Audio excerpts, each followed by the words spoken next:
Menikahi satu wanita saja sudah cukup bikin deg-degan. Tapi malam itu, aku harus melayani dua gadis kembar sekaligus di malam pertama. Pelukan mereka berbeda. Sentuhannya tak sama. Dan ketika fajar menyingsing, Alif terbaring lemas di ranjang. Tapi bukan karena capek fisik. Apa yang sebenarnya membuatku lemas? Apa yang terjadi di balik pintu kamar pengantin itu? Sebelum kita mulai, bagi yang beragama Islam, mari tuliskan sholawat untuk Nabi Muhammad sebagai bukti cinta kita kepadanya. Semoga sholawat ini menjadi saksi yang menuntun kita mendapat syafaat di hari akhir. Jangan lupa like dan subscribe. Dukungan kalian bukan hanya membantu menyebarkan dakwah, tapi juga bisa menjadi amal jariah yang terus mengalir pahalanya. Hari itu, langit Bali terasa teduh. Angin laut menyapa pelan dedaunan kelapa yang melambai di tepi resort Ubud yang megah. Alif berdiri di depan kaca besar kamar pengantin, mengenakan kemeja linen putih yang setengah terbuka.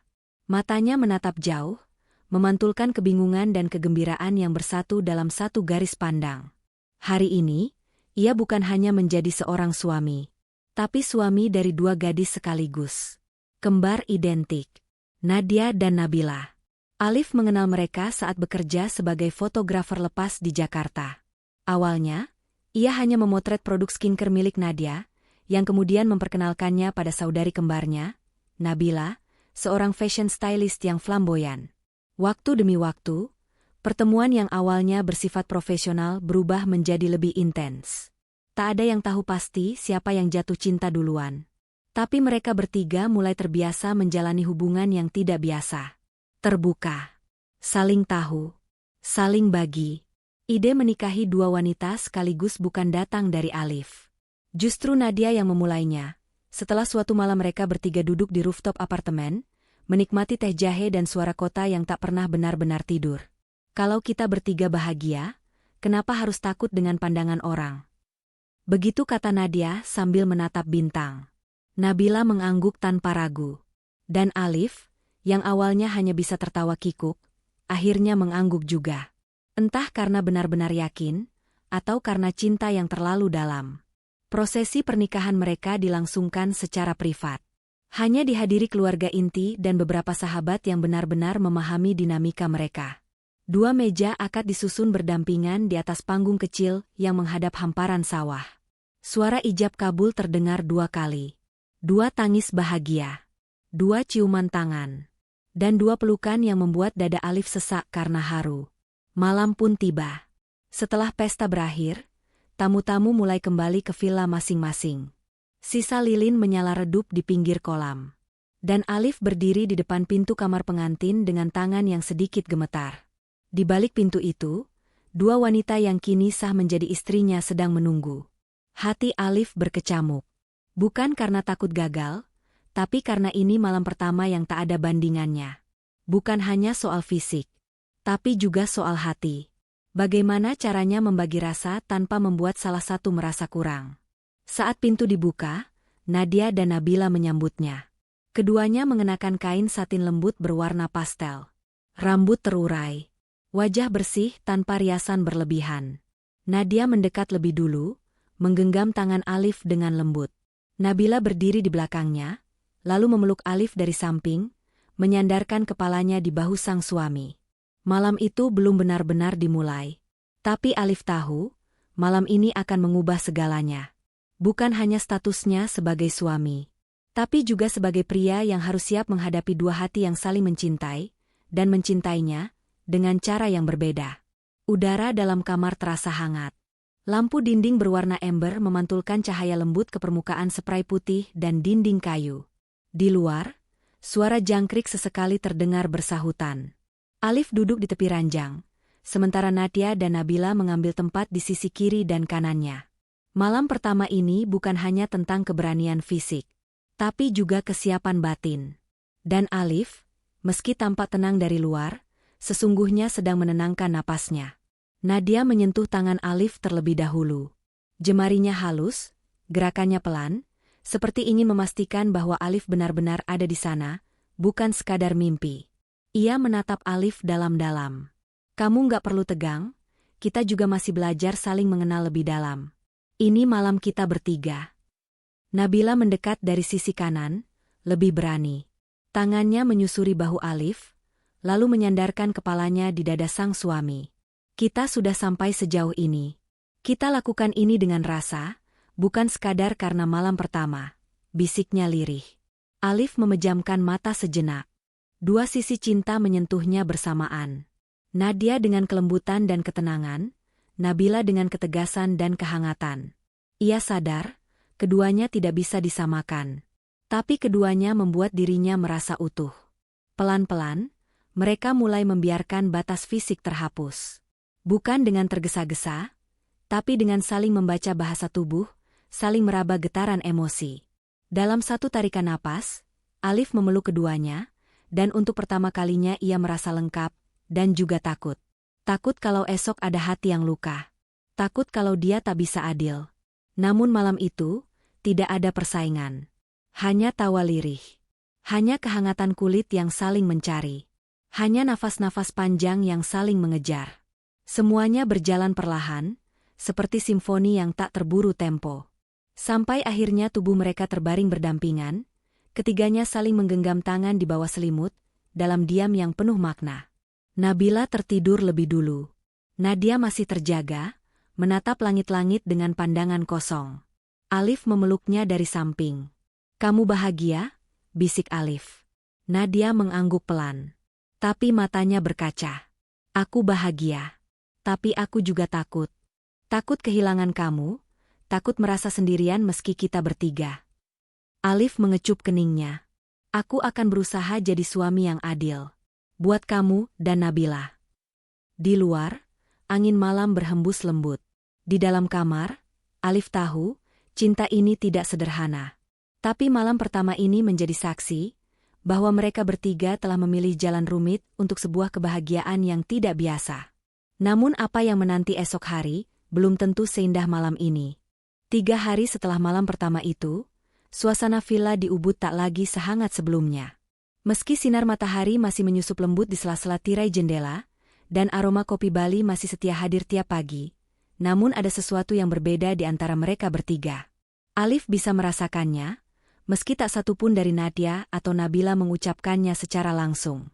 Pagi itu, Nadia lebih banyak diam. Ia hanya menyeruput teh jahe sambil menatap ke arah taman. Sementara Nabila sibuk dengan ponselnya, membalas pesan dari rekan kerja yang rupanya tetap aktif meski sedang cuti menikah. Alif duduk di antara keduanya, mencoba mencairkan suasana dengan candaan ringan. Tapi tak ada tawa yang muncul seperti hari pertama mereka tiba. Ketika Nabila keluar kamar untuk menjawab telepon, Nadia akhirnya bicara. Pelan, tapi tegas. "Kamu tidur lebih lama di pelukannya, ya?" Alif menoleh. "Maksud kamu?" "Aku bangun tadi malam. Lihat kamu dan dia tidur sambil berpegangan tangan. Aku cuma merasa aneh aja." Alif menghela napas panjang. "Nadia, aku nggak pernah niat membeda-bedakan. Aku benar-benar nggak sadar soal itu." Nadia tersenyum, tapi senyumnya terasa pahit. "Aku tahu kamu nggak niat. Tapi kadang, perasaan itu datang bukan karena niat. Tapi karena cara kamu membalas pelukan, cara kamu menatap.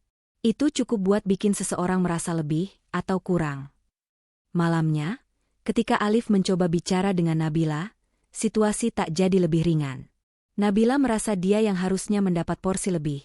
Karena selama ini dia yang paling berani menyuarakan cinta mereka ke publik, yang menanggung cibiran dari teman-temannya.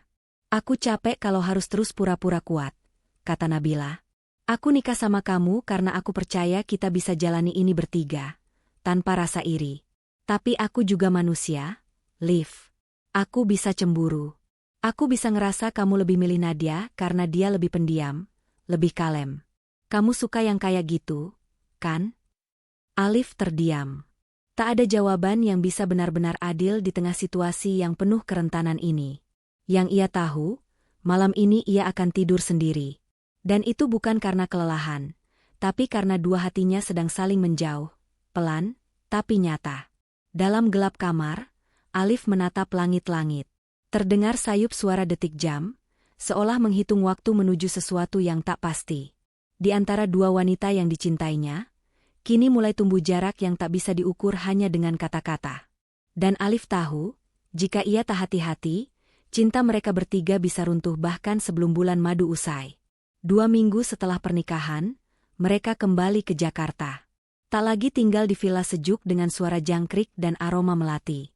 Kali ini, mereka menempati sebuah rumah 2 lantai di kawasan Bintaro, yang sengaja dipilih Nadia karena letaknya tidak jauh dari butik kecil miliknya. Rumah itu cukup luas, tapi kehangatan di dalamnya belum tentu sebesar ukurannya.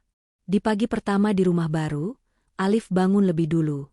Ia menuruni tangga dan melihat meja makan telah tertata. Roti panggang, telur rebus, dan kopi hitam. Tapi tidak ada senyum. Nadia duduk sambil membuka laptop. Nabila menyusul 5 menit kemudian, masih mengantuk, hanya mengenakan sweater kebesaran dan celana pendek. Mereka bertiga sarapan dalam diam. Hari-hari berlalu. Rutinitas mulai terbentuk. Nadia kembali mengurus bisnis skincare dan butik daringnya. Nabila sibuk mengatur jadwal pemotretan untuk klien fashion. Alif, yang kini menjadi suami rumah tangga sementara, karena proyek fotografinya belum berjalan lagi, lebih banyak menghabiskan waktu di rumah. Mencoba menjaga ritme, menyeimbangkan perhatian, dan memadamkan bara yang mulai menyala diam-diam di antara keduanya. Tapi menjaga rumah tangga 3 arah, tidak semudah menyusun jadwal giliran. Ada saat di mana Nabila merasa diabaikan, ketika Alif lebih sering menemani Nadia ke studio. Ada pula saat Nadia merasa kalah perhatian, ketika Nabila pulang dengan oleh-oleh manis yang Alif diam-diam suka. Saling curiga mulai tumbuh. Bukan karena benci, tapi karena terlalu sayang. Suatu sore, Nabila pulang lebih cepat dari biasanya. Ia melihat Alif dan Nadia sedang tertawa bersama di dapur, memasak soto ayam. Wajahnya langsung berubah. Nadia menyadarinya. Tapi sebelum sempat menjelaskan, Nabila masuk kamar dan membanting pintu. Malam itu, Alif mencoba bicara. Duduk di antara 2 istri yang kini saling diam, ia berkata dengan suara tenang. Aku menikahi kalian karena aku cinta kalian berdua. Tapi kalau kita terus begini, satu demi satu bisa runtuh. Aku nggak mau rumah ini jadi tempat kalian saling tarik perhatian. Aku ingin ini jadi tempat kita bertiga tumbuh. Tapi aku sadar, aku juga belum cukup bijak untuk jadi penengah. Nadia memandangi Alif. Nabila menunduk. Tak ada tangisan, tapi udara kamar terasa berat. Mereka tahu cinta saja tidak cukup. Mereka butuh komitmen yang lebih besar dari sekadar janji saat ijab kabul. Dan malam itu, mereka bertiga tidur di ranjang yang sama. Tapi untuk pertama kalinya, mereka tidak saling menyentuh. Tubuh saling membelakangi. Masing-masing sibuk dengan pikirannya sendiri. Di luar, hujan turun perlahan. Membasahi genting. Membawa hawa dingin yang masuk dari celah jendela. Dan di dalam hati masing-masing, ada sesuatu yang perlahan mengeras, ego. Hari itu mendung menggantung di langit Jakarta. Suara rintik hujan mengiringi sore yang lengang di rumah mereka. Nadia sedang sibuk menata stok baru di ruang kerja lantai atas. Alif baru saja selesai mencuci motor di garasi. Sementara Nabila duduk sendirian di teras belakang, menggenggam ponsel dengan wajah tak biasa. Namanya Rangga. Seorang fotografer fashion yang dulu sempat menjalin hubungan cukup serius dengan Nabila. Sudah lebih dari 2 tahun mereka tak saling bicara sejak putus dengan cara yang tidak baik. Namun sore itu, pesan dari Rangga muncul di layar ponsel Nabila. Aku lagi ada proyek di Jakarta. Kalau kamu nggak keberatan, aku mau mampir sebentar. Cuma mau ngobrol, itu aja. Nabila sempat bimbang. Tapi entah kenapa, jemarinya justru mengetik kata boleh. Ia tidak bilang siapapun, termasuk Alif. 1 jam kemudian, pintu pagar diketuk. Alif yang membukakan. Seorang pria bertubuh tinggi, dengan kamera tergantung di leher dan jaket kulit hitam, berdiri sambil tersenyum santai. Maaf, ini rumahnya Nabila, ya? Alif menatapnya heran. Betul. Kamu siapa? Sebelum Alif sempat bertanya lebih lanjut, Nabila muncul dari belakang. Alif, ini Rangga. Teman lama. Kata, teman, terdengar janggal di telinga Alif. Tapi ia hanya mengangguk pelan. Silakan masuk. Rangga tidak langsung masuk ke dalam rumah. Mereka memilih duduk di teras belakang, di meja kecil tempat biasanya Alif dan Nadia minum kopi sore. Dari balik jendela dapur, Nadia melihat keduanya bicara. Tawa lirih terdengar dari kejauhan. Alif berusaha tetap tenang. Tapi ada sesuatu dalam tatapan Nabila sore itu yang tidak biasa. Tatapan yang sudah lama tidak ia lihat, tatapan yang tidak ditujukan padanya. Setelah 1 jam, Rangga pamit. Sebelum pergi, ia sempat berkata lirih kepada Nabila, tapi cukup terdengar oleh Alif yang berdiri di belakang pintu. Kamu kelihatan gak benar-benar bahagia, Beyel. Kalau butuh tempat bicara, kamu tahu harus kemana. Malam harinya, saat Nadia tertidur lebih dulu, Alif memandangi Nabila yang berbaring di sisi ranjang dengan punggung menghadap. Ia ragu bertanya, tapi rasa tak nyaman sudah terlanjur mengendap. Nabila, kamu masih ada rasa sama dia? Nabila tak langsung menjawab. Ia menarik napas panjang. Enggak tahu. Aku cuma ngerasa dulu aku ninggalin dia dengan alasan yang salah. Dan sekarang, aku lagi bingung sama perasaan sendiri. Alif terdiam. Kata-kata itu seperti duri yang menancap perlahan di dadanya. Ia tahu cinta tidak bisa dipaksa. Tapi ia juga sadar, rumah tangga ini mulai retak. Bukan karena kekurangan cinta, tapi karena luka-luka lama yang belum sembuh, dan hati yang mulai tak lagi searah. Sudah 3 hari sejak Rangga berkunjung. Sejak itu, Nabila jadi lebih sering pergi keluar rumah. Katanya untuk urusan kerja, tapi Nadia tahu itu bukan sepenuhnya benar. Ia mengenal saudaranya lebih dari siapapun. Gerak tubuh, tatapan mata, hingga nada suara Nabila, semuanya berubah. Nadia tak langsung bicara ke Alif. Ia memilih diam, mengamati. Tapi diamnya bukan tanpa arah. Ia mulai menyusun kepingan-kepingan kecil dari rutinitas Nabila. Jam pulang yang tak menentu. Senyum-senyum sendiri sambil memandangi layar ponsel. Notifikasi yang langsung dibalik ketika Nadia mendekat. Semuanya mengarah ke satu nama, Rangga. Siang itu, saat Nabila keluar rumah, Nadia nekat mengikuti dari belakang dengan ojek online. Ia tak ingin mengintip karena cemburu sebagai istri, tapi karena khawatir sebagai saudara. Dan juga, karena takut kehilangan sesuatu yang selama ini ia jaga dengan hati-hati, kebersamaan mereka bertiga. Ternyata benar. Di sebuah kafe kecil di Kemang, Nadia melihat Nabila duduk bersama Rangga. Tak ada hal romantis yang mencolok, tapi ada kedekatan yang tak bisa disangkal. Rangga menyentuh tangan Nabila saat tertawa. Dan Nabila tidak menolak. Nadia tak masuk ke kafe. Ia hanya berdiri di seberang jalan, menahan napas, menahan amarah, dan menahan air mata. Setelah 10 menit, ia pergi. Tapi bukan pulang ke rumah. Ia pergi ke studio butiknya. Menyalakan komputer. Menutup pintu. Dan menangis di sana, sendirian. Malamnya, saat Nabila pulang, Nadia sedang mencuci piring. Alif sedang menyiram tanaman. Tak ada percakapan. Nabila mencoba membuka obrolan, tapi Nadia hanya menjawab pendek. Sampai akhirnya, Nadia tak tahan. Kamu masih sayang sama dia? Tanyanya lirih tanpa menoleh. Nabila terdiam di ambang pintu dapur. Kamu ngikutin aku? Aku ngelindungin kamu. Tapi kamu malah main hati di belakang kita. Dia cuma teman, Kak. Kamu pikir aku nggak tahu beda mana tatapan teman sama yang lebih dari itu? Aku ini kembaran kamu, Beyel. Suara Nadia mulai meninggi. Piring di tangannya bergetar. Nabila mendekat, tapi Nadia mundur. Kamu bukan cuma nyakitin Alif, tapi juga aku. Kita dulu janji bakal jalanin ini bareng. Tapi kamu lagi-lagi jalan sendiri. Nabila terdiam. Wajahnya tegang. Ia tahu ini bukan soal laki-laki semata. Ini soal ikatan batin yang mulai koyak, karena kebohongan kecil yang dibiarkan tumbuh. Alif masuk dapur, menatap keduanya bergantian. Ada apa? Nadia menoleh cepat. Kamu tanya ke Nabila. Siapa yang dia temui diam-diam sejak 3 hari terakhir? Alif terkejut. Ia menatap Nabila yang kini tertunduk. Dan malam itu, ketiganya tak lagi tidur di ranjang yang sama. Sudah lewat tengah malam. Jakarta terasa sunyi. Hujan tipis turun membasahi kaca jendela kamar lantai atas yang kini hanya ditempati Alif seorang diri. Lampu kamar menyala remang. Di meja samping ranjang, satu cangkir kopi dingin tak tersentuh sejak sore tadi. Alif duduk mematung di kursi baca. Matanya kosong. Pikirannya melayang pada peristiwa tadi malam. Nadia menangis. Nabila marah. Dan ia hanya bisa diam, mencoba memahami dua hati yang kini saling terluka. Hati yang dulu berani berjalan bersama, tapi kini mulai membangun dinding satu sama lain. Ia membuka dompet kecil di rak buku.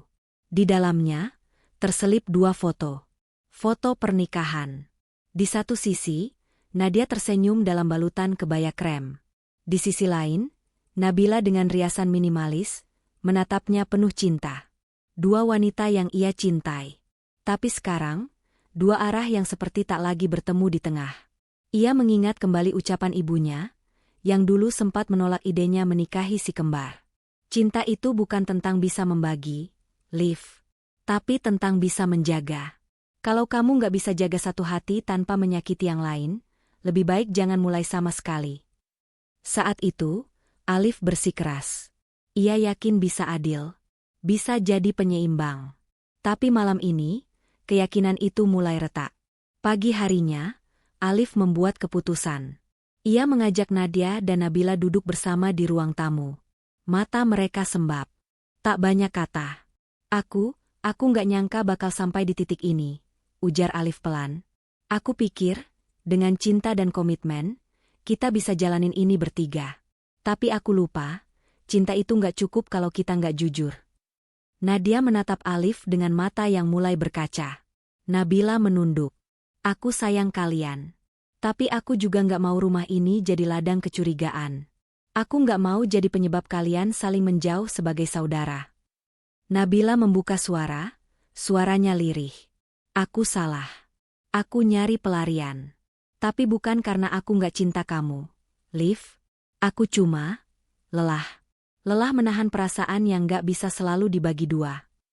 Nadia mengangguk perlahan. Aku juga salah. Aku terlalu banyak menuntut. Aku lupa kalau kita ini sedang jalani sesuatu yang nggak lazim. Butuh lebih banyak pengertian daripada kemauan. Mereka bertiga terdiam. Tak ada pelukan. Tapi ada perasaan lega yang perlahan menyusup di antara jeda napas mereka. Aku cuma minta satu hal, kata Alif. Kalau kita mau lanjut, kita harus mulai dari kejujuran. Tanpa itu, kita cuma jadi tiga orang yang pura-pura bahagia di rumah yang sepi. Dan sejak hari itu, mereka sepakat memberi jarak sejenak. Bukan untuk berpisah, tapi untuk bernapas. Untuk berpikir. Dan untuk bertanya ulang. Apakah cinta mereka cukup kuat untuk menembus luka-luka yang mulai tumbuh diam-diam? 2 minggu berlalu sejak percakapan itu. Rumah di Bintaro tak lagi terdengar riuh. Tak ada aroma masakan pagi dari dapur. Tak ada tawa kecil atau percakapan hangat di ruang tamu. Nadia memutuskan untuk sementara kembali ke Yogyakarta, tinggal bersama ibunya untuk menenangkan diri. Nabila tetap di Jakarta, tapi memilih tinggal di apartemen sahabatnya di Kuningan. Sementara Alif, tinggal sendiri di rumah yang dulu ia bayangkan penuh cinta, kini terasa begitu hampa. Hari-harinya diisi dengan pekerjaan rumah tangga yang berulang. Mencuci, menyiram tanaman, memasak seadanya. Tapi yang paling berat bukan kesendirian fisik, melainkan kesendirian batin. Tiap malam, Alif duduk di ruang tengah, menatap sofa kosong yang biasanya jadi tempat mereka bertiga berbagi cerita. Sekarang hanya suara jam dinding yang terdengar. Sementara itu di Yogyakarta, Nadia mulai kembali pada hal-hal kecil yang dulu membuatnya tenang. Menulis jurnal harian, membantu ibunya menyiangi tanaman, dan sesekali membuka pesan dari Alif, tapi belum pernah dibalas. Ia merenung tentang bagaimana semua ini berawal dari rasa percaya yang besar, tentang keberanian mereka menantang norma, dan juga tentang luka yang timbul justru karena keinginan membagi bahagia secara adil. Nadia mulai menyadari satu hal, bahwa mencintai bersama-sama bukan hanya soal mengizinkan, tapi juga soal menerima kenyataan bahwa rasa tidak bisa selalu setara. Di Jakarta, Nabila juga menjalani refleksi sendiri. Rangga sempat menghubungi lagi, mengajak bertemu, tapi Nabila menolak. Bukan karena takut, tapi karena ia sadar, satu langkah kecil ke belakang bisa menghancurkan semua yang telah mereka bangun. Ia menatap langit Jakarta dari jendela apartemen tinggi. Dalam diam, ia merindukan Nadia. Saudara sekaligus saingannya dalam cinta. Dan tentu saja, ia merindukan Alif. Pria yang pernah ia yakini mampu mencintai mereka berdua dengan hati yang adil. Pada hari ke-14, Alif memberanikan diri mengirim pesan panjang ke keduanya. Bukan pesan meminta maaf. Bukan juga rayuan untuk kembali. Tapi pesan jujur dari seorang pria yang belajar banyak dalam keheningan. Aku sadar, aku belum jadi suami yang benar-benar adil. Tapi aku nggak nyerah. Aku cuma minta satu kesempatan lagi untuk memperbaiki. Tapi kalaupun kalian merasa harus pergi, aku akan tetap mendoakan kalian bahagia. Aku tulus cinta kalian. Tapi aku juga sadar, cinta bukan soal siapa yang menang. Tapi siapa yang mampu bertahan di tengah luka. Pesan itu dibaca Nadia saat duduk di beranda rumah Jogja, ditemani angin sore. Dan dibaca Nabila di tengah keramaian kota dari layar ponselnya. Keduanya diam. Tak langsung membalas. Tapi untuk pertama kalinya, mereka sama-sama menangis. Bukan karena marah, tapi karena rindu. Dan dalam hati, ada keinginan kecil yang tumbuh kembali. Mungkin cinta mereka belum sepenuhnya hilang. Hari itu, langit Jakarta cerah. Di teras rumah Bintaro, Alif sedang menyapu dedaunan kering yang tertiup angin. Sudah lama ia tak merasa sesibuk itu, padahal hanya menyapu halaman kecil. Tapi kali ini ada yang berbeda. Karena pagi ini, Nadia akan pulang. Bukan untuk kembali tinggal sepenuhnya, tapi untuk bicara. Ketika mobil taksi online berhenti di depan rumah, Alif bergegas keluar. Nadia turun mengenakan gamis abu muda dan tas selempang. Wajahnya tanpa riasan, tapi bersih, tenang, dan penuh keraguan. Alif membuka pagar, tak berkata apapun, hanya tersenyum kecil. Nadia membalas dengan anggukan. Di dalam rumah, suasana canggung sempat menyelimuti. Tapi tak lama, Alif menyeduhkan teh hangat, duduk berhadapan di meja ruang makan yang dulu selalu diisi tawa 3 suara. Aku nggak datang untuk langsung tinggal, kata Nadia pelan. Aku cuma pengin bicara. Bukan soal dia, bukan soal kamu, tapi soal kita bertiga. Alif mengangguk. Terima kasih sudah mau datang. Aku nggak minta apa-apa hari ini. Cukup kamu mau duduk di sini aja, aku udah bersyukur. Nadia tersenyum tipis. Lalu mulai bercerita tentang hari-harinya di Jogja, tentang ibunya, tentang bagaimana ia mencoba memaafkan bukan hanya Nabila, tapi juga dirinya sendiri yang terlalu kaku dalam cinta. Ia juga berkata bahwa ia tak akan bisa menjalani rumah tangga yang dibangun atas perbandingan. Aku butuh merasa dicintai bukan karena adil, tapi karena kamu memang ingin aku ada. Alif menunduk. Kata-kata itu menampar hatinya dengan lembut. Karena selama ini, ia sibuk menyeimbangkan dua cinta, tapi lupa menegaskan satu persatu rasa itu pada Nadia dan Nabila dengan utuh. Sore harinya, ketika Nadia akan pamit, Alif berkata lirih, kalau kamu siap, aku akan tunggu. Tapi kalau tidak, aku juga akan tetap menjaga apa yang tersisa. Dan malamnya, pesan masuk ke ponsel Nadia. Dari Nabila. Kak, kamu udah pulang ke rumah ya? Aku mau ikut ketemu. Boleh besok sore? Nadia membaca pesan itu berkali-kali. Lalu membalas pendek. Besok. Di rumah. Kita bicara baik-baik. Esoknya, rumah itu akan kembali diisi oleh 3 hati.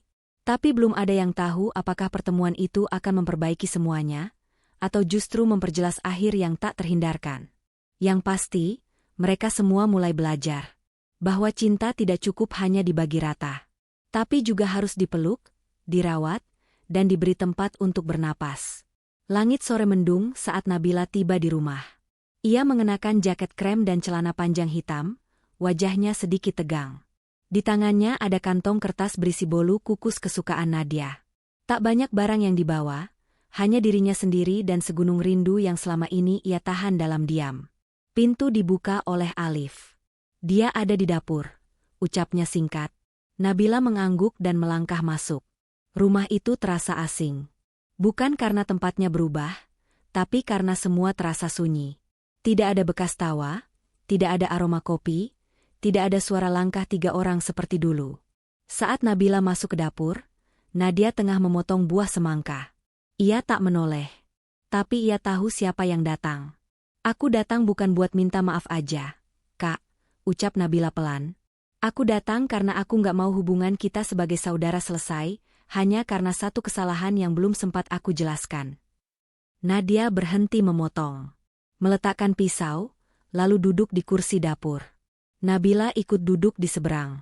Aku nggak pernah benci kamu, Bel, kata Nadia. Yang aku benci adalah perasaan sendiri di tengah hubungan yang harusnya kita jalani bertiga. Aku tahu kamu juga ngerasa sendiri. Tapi kita sama-sama lupa. Kalau kita ini bukan cuma istri, kita ini saudara. Kembar. Seharusnya saling jaga. Air mata mulai mengalir di pipi Nabila. Aku nyesel, Kak. Aku nyesel karena aku cari pengakuan dari luar. Padahal yang aku butuh cuma pelukan kamu dan dia. Tapi waktu itu aku terlalu lelah menunggu. Lelah merasa kayak pilihan kedua. Nadia menatap mata adiknya. Dan untuk pertama kalinya sejak semua ini pecah, ia berdiri, berjalan memeluknya. Tak ada kalimat panjang. Tak ada drama. Hanya pelukan. Panas, sesak, tapi juga mengobati. Di luar, Alif berdiri diam di depan jendela. Menatap dua wanita yang saling memaafkan tanpa suara. Ia tahu, hari ini bukan hari kemenangan. Tapi hari pemulihan. Dan itu jauh lebih berarti. Malamnya, mereka bertiga makan malam bersama. Tak banyak bicara, tapi cukup untuk membuat udara terasa lebih ringan. Nadia menawarkan tambahan sayur ke Nabila. Nabila menyodorkan air putih ke Alif. Alif tersenyum kecil. Belum semuanya selesai. Tapi benih baru mulai tumbuh. Sebelum tidur, Nadia membuka suara. Kita belum tentu bisa kembali seperti dulu. Tapi kalau kamu setuju, Bel, aku ingin kita mulai dari yang paling dasar. Kita sebagai saudara dulu. Baru istri. Baru ya, kita lihat nanti. Nabila mengangguk. Setuju. Kita mulai pelan-pelan. Dan malam itu, untuk pertama kalinya setelah sekian lama, mereka bertiga tidur di ruangan yang sama. Tidak saling bersentuhan, tapi saling hadir. Masing-masing membawa luka. Tapi juga membawa harapan baru. Karena terkadang, cinta yang matang bukan yang sempurna. Tapi yang sanggup bertahan setelah retak. Pagi itu, mereka duduk berdampingan di sebuah ruang konseling keluarga di kawasan Tebet. Ruangan sederhana dengan sofa empuk, dinding warna lembut, dan aroma lavender di udara. Di depan mereka duduk seorang konselor perempuan parubaya, Bu Ratri, yang dikenal karena pendekatannya yang hangat tapi tegas. Alif menggenggam tangan Nadia di kiri, dan Nabila di kanan. Tak ada senyum, tapi juga tak ada rasa marah yang menyala. Hanya keinginan untuk menyelamatkan sesuatu yang pernah mereka bangun bersama, rumah tangga dengan cinta yang tak biasa. Hubungan kalian unik, tapi tetap berhak untuk bahagia, kata Bu Ratri.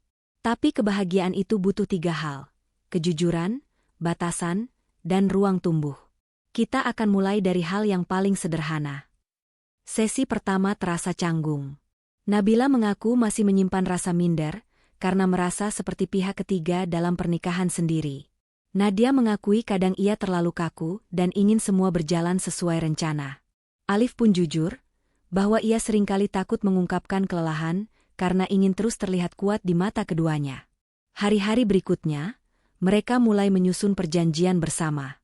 Bukan hitam di atas putih, tapi kesepakatan hati. Soal waktu bergiliran yang adil. Soal kejujuran dalam menyampaikan rasa tak nyaman. Dan satu hal penting, mereka sepakat untuk tidak saling menyimpan luka dalam diam. Di rumah, perubahan terasa. Tak lagi ada kecanggungan saat mereka sarapan bersama. Kadang Nadia tertawa kecil saat Alif kesulitan memotong buah. Kadang Nabila membantu Nadia merapikan dokumen di ruang kerja. Dan Alif, kini lebih berani menyuarakan keinginannya, termasuk ketika ia merasa lelah secara emosional. Namun proses itu tak selalu mulus. Suatu malam, Nabila pulang lebih malam dari biasanya. Nadia menegur. Nada suaranya mulai meninggi. Tapi kali ini, bukan amarah yang jadi akhir. Melainkan pelukan dan kalimat, aku marah bukan karena cemburu. Tapi karena aku takut kehilangan rasa saling percaya lagi.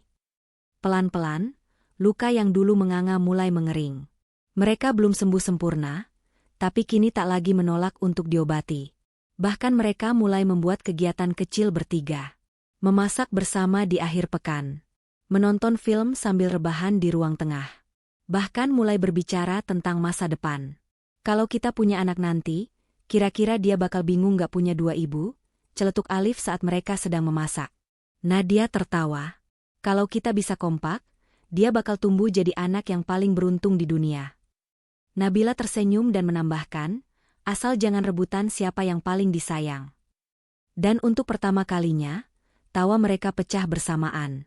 Bukan karena semua sudah kembali sempurna, tapi karena mereka mulai menikmati proses jatuh cinta kembali. Kali ini dengan lebih banyak sadar, lebih banyak syukur, dan lebih banyak memaafkan. 1 tahun berlalu sejak mereka memutuskan untuk kembali membangun rumah tangga itu bersama. Rumah kecil di Bintaro tak lagi sunyi. Tumbuhan hias mulai memenuhi teras. Rak buku makin padat. Foto-foto mereka bertiga terpajang di dinding ruang tamu. Semua tampak stabil, tenang, dan penuh harapan. Sampai pagi itu datang. Nadia merasa tubuhnya lemas sejak seminggu terakhir. Ia pikir hanya masuk angin biasa. Tapi pagi itu berbeda. Mualnya tak kunjung reda. Nabila yang menyadari hal itu segera membeli test pack dari apotek terdekat. Mereka mengunci diri di kamar mandi bersama. Dan ketika 2 garis merah muncul, dunia seakan berhenti sejenak. Nadia terdiam. Tangannya gemetar, tapi ada senyum tipis di wajahnya. Nabila memeluknya, menahan napas, tak tahu harus senang atau khawatir.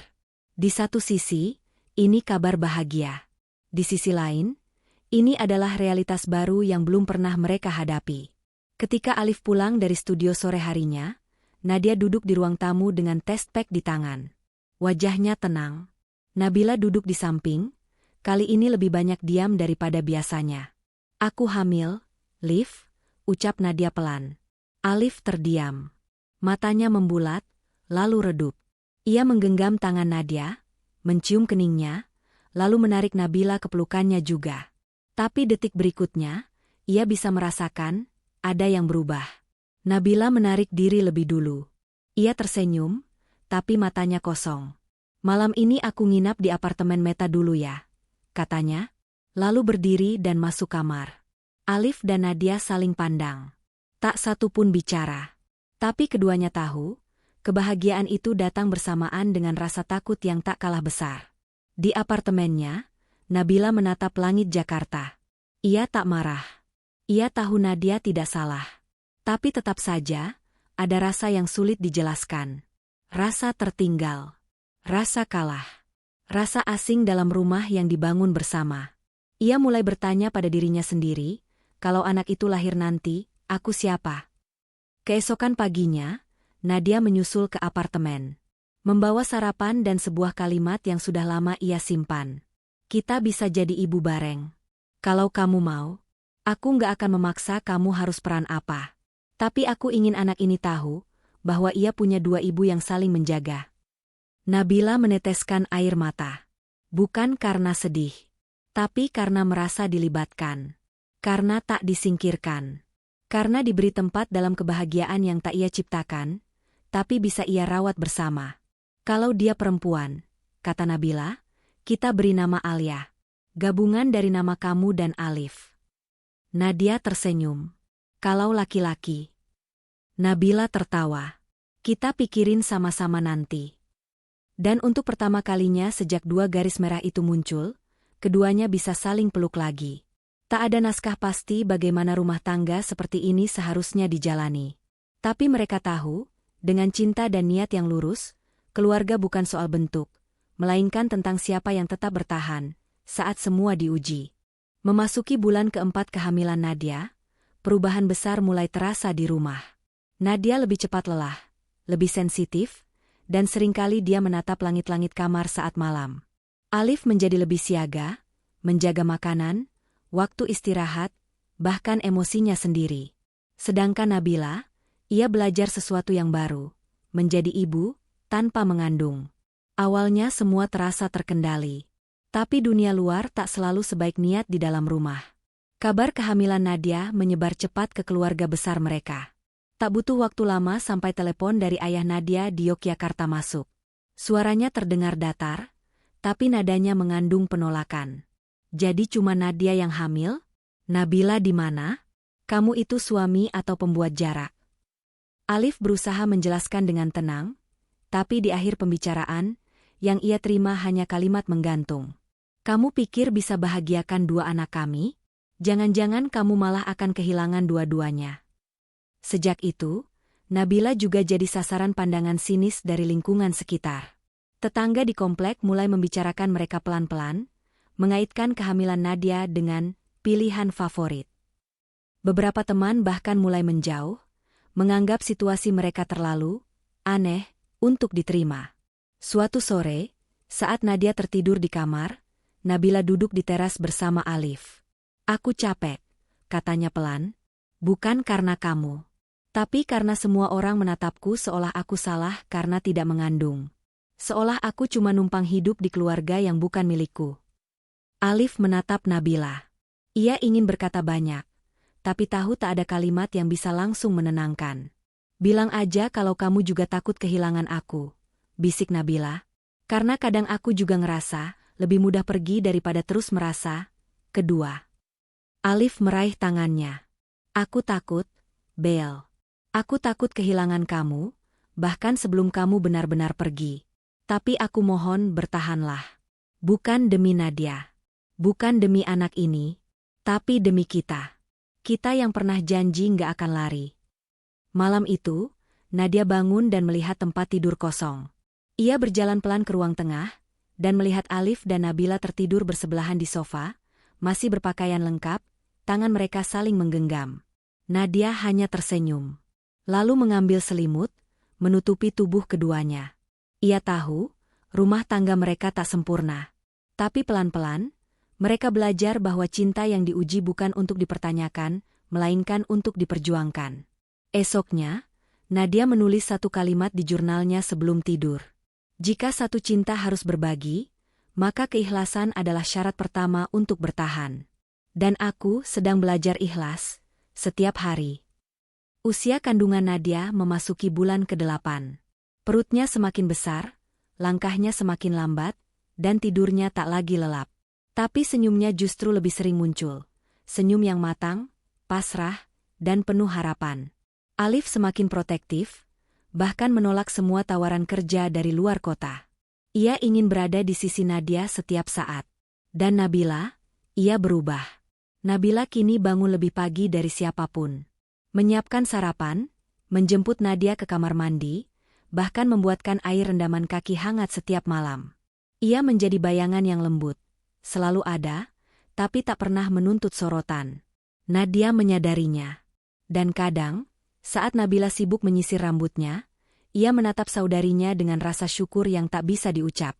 Aku nggak akan kuat begini tanpa kamu, kata Nadia suatu malam, saat mereka berdua duduk di teras rumah. Nabila hanya tertawa pelan. Aku juga. Kita saling kuatkan. Dan nanti, setelah bayi ini lahir, aku cuma mau satu hal. Apa? Boleh nggak? Aku yang pertama kali gendong dia? Nadia menoleh. Air mata kecil muncul di ujung matanya. Ia mengangguk, lalu memeluk Nabila erat. 3 minggu sebelum HPL, dokter menyarankan agar Nadia mulai mengurangi aktivitas dan lebih sering beristirahat. Tapi suatu malam, perutnya terasa keras. Nafasnya tak teratur. Air ketubannya merembes sedikit. Alif panik. Nabila langsung menyiapkan tas yang sudah lama mereka siapkan untuk kemungkinan ini. Di dalam taksi menuju rumah sakit, Nadia memegang tangan keduanya. Kalau terjadi apa-apa, jaga anak kita ya. Alif mengecup keningnya. Nabila memeluk dari sisi lain. Kamu yang harus jaga dia duluan, Kak. Kita tunggu di luar ruang lahiran. Proses persalinan berjalan panjang. Hampir 9 jam Nadia berjuang. Di luar, Alif dan Nabila bergantian berzikir dan saling menguatkan. Setiap jerit dari dalam membuat dada mereka seperti diremas. Sampai akhirnya, suara tangisan bayi pecah di udara. Seorang perawat keluar membawa bayi perempuan mungil. Wajahnya merah, matanya tertutup, tangan kecilnya bergerak pelan. Siapa keluarga terdekat? Tanya perawat. Nabila berdiri. Tangan gemetar. Saya. Dan ketika bayi mungil itu diletakkan di pelukannya, Nabila menangis. Air matanya tumpah tanpa suara. Tangannya menggenggam tubuh kecil itu, seakan memeluk seluruh harapan dan luka sekaligus. Alif berdiri di sampingnya. Tak berkata apa-apa. Hanya menyentuh bahunya, lalu berkata lirih, dia punya dua ibu terbaik di dunia. Nadia keluar dari ruang bersalin 2 jam kemudian. Wajahnya pucat, tapi senyumnya paling indah yang pernah Alif lihat. Ketika Nabila membawa bayi itu ke sisinya, Nadia mengangkat tangannya dan menggenggam tangan saudarinya. Kamu ibu yang paling sabar. Terima kasih udah jadi bagian dari hidup kami. Dan malam itu, kamar rumah sakit itu jadi saksi, bahwa cinta tak perlu seragam untuk tetap tumbuh. Tak perlu seimbang untuk tetap hangat. Yang dibutuhkan hanya niat tulus untuk menjaga, meski dari sisi yang tak selalu terlihat. 2 tahun telah berlalu. Rumah di Bintaro kini jauh lebih ramai. Taman kecil di halaman depan dipenuhi mainan warna-warni. Jemuran baju bayi menggantung di sudut samping rumah. Dan suara tawa anak kecil hampir tak pernah absen dari pagi hingga petang. Alia tumbuh jadi anak perempuan yang ceria. Wajahnya mirip Nadia, tapi matanya mewarisi tatapan tajam milik Nabila. Dia menyebut Nadia dengan panggilan Bunda, dan Nabila dengan Mimi.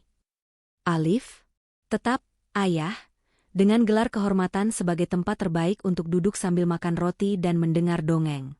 Setiap pagi, mereka punya ritual yang tidak pernah terlewatkan. Nabila membuatkan sarapan, Nadia menyiapkan pakaian Alia, dan Alif mengantar mereka bertiga ke taman terdekat sebelum ia berangkat bekerja.